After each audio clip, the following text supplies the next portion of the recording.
Hey guys, good morning. So you would have seen the video I made yesterday asking guys if it is they are not physically attracted to their partner anymore, then what? Right? I got quite a few responses. Most of them, were pretty expected and generic, meaning that they look at the bigger picture, they look at the person's personality and how they get along, their spiritual connection and whatnot, right? And while this kind of lends and feeds into what would ideally be a woman's fantasy, I don't believe that this is really how it is and how guys really think. All right.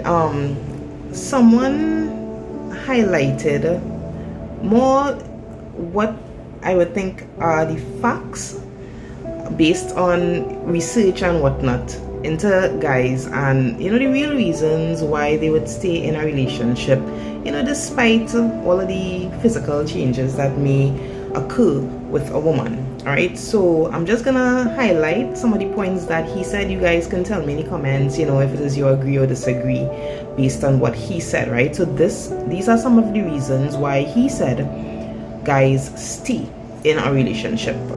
Right, so the first thing he said, was laziness. All right, laziness meaning that just the thought of having to go there and start over is just way too much work. All right, I could understand this because when we're in a relationship, especially for an extended point of time, you tend to get complacent and comfortable, and just the thought of having to go through all that initial wooing and dining, is a bit exhausting to think about. So I could definitely agree on that. He also mentioned fear, and I think this is a genuine concern, especially in this day and age on both sides. All right, the fear of what is out there. All right, things were so simple back then, but now you really have to wonder, okay, well, what's going around, especially with people having sex so casually. So much of diseases that are out there. It's really a kind of scary situation and world that we're living in. So, I could definitely understand the fear aspect of that. So, health concerns. All right, so your partner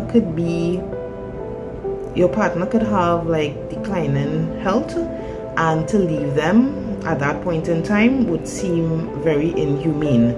Some people even stay in a relationship because of their own personal declining health, right? So they're looking at their partner as somebody to take care of them, which is selfish in itself. Inheritances. Wow.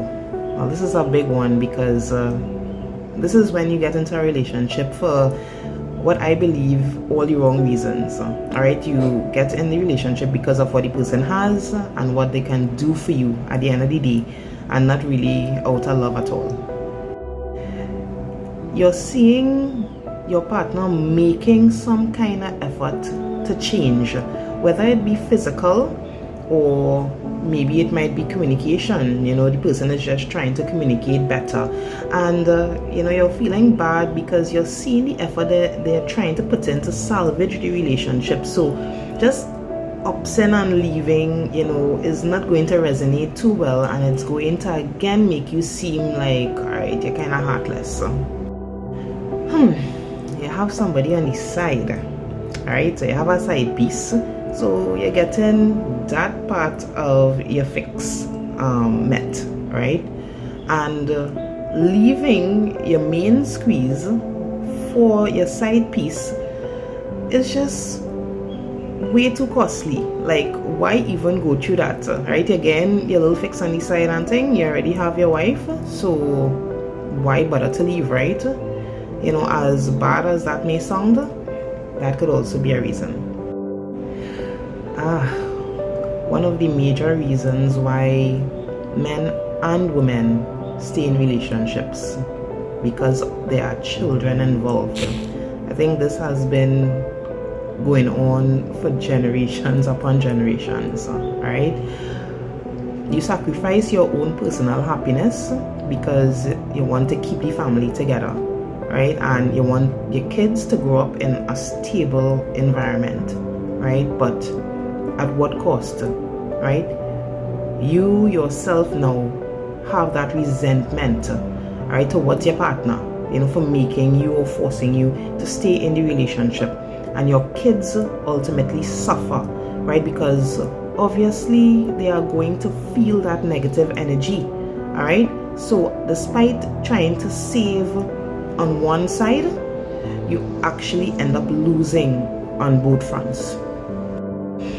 Maybe you're with somebody of stature and you just want to keep up appearances. Maybe you come from, a stout, some religious background where divorce is like a taboo, right? And you don't get divorced in your family, right? Maybe you just want to put up this appearance and impression that you have the perfect marriage, right? And that could be the furthest thing from the case, right? And that is a reason as well that people just stay in relationships. Way too much time, effort, and money to start over.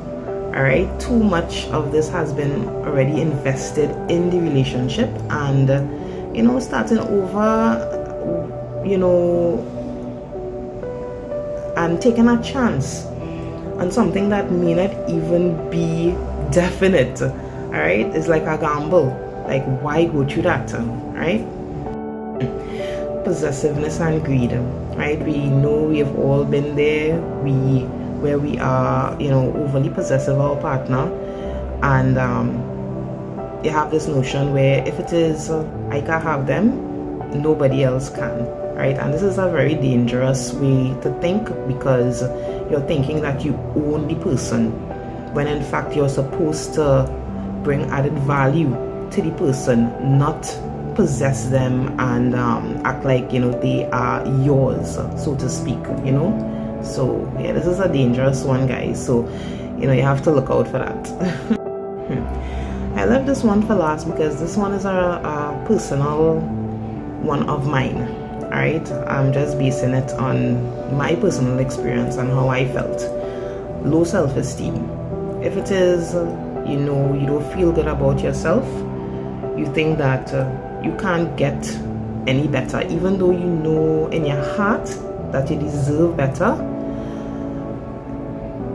You're scared to take that chance because you don't feel good about yourself at the end of the day. So you don't feel like you could get anybody better. You don't feel like you deserve anybody better. All right, and that is something like a personal thing that I think a lot of us need to work on. We have to know our value and not limit ourselves to just the bare minimum. All right, so these are just some of the points that he brought up, and I thought it to be very valid. It may be a bit of a harsh reality to a lot, but it is facts, and it is how it is how the world is. All right, but I think at the end of the day, in any relationship, I think communication is the biggest aspect to salvaging a relationship. All right, and I think if you're mature enough as two grown adults to come together and just sit down and talk about it, and even I need to work on this, just being able to communicate with your partner and see when something is wrong, and not just bottle it inside and keep it, because you find when it is you keep things inside, it just gets worse and worse over time. All right, so communication is a big thing. All right, so guys, the video is coming to an end. My time is up, so I just want to wish you guys a wonderful day, and just look out for my next video. All right, so bye, thanks for watching, and be sure to like, share if possible, and if you're not following, what you waiting for? Bye guys.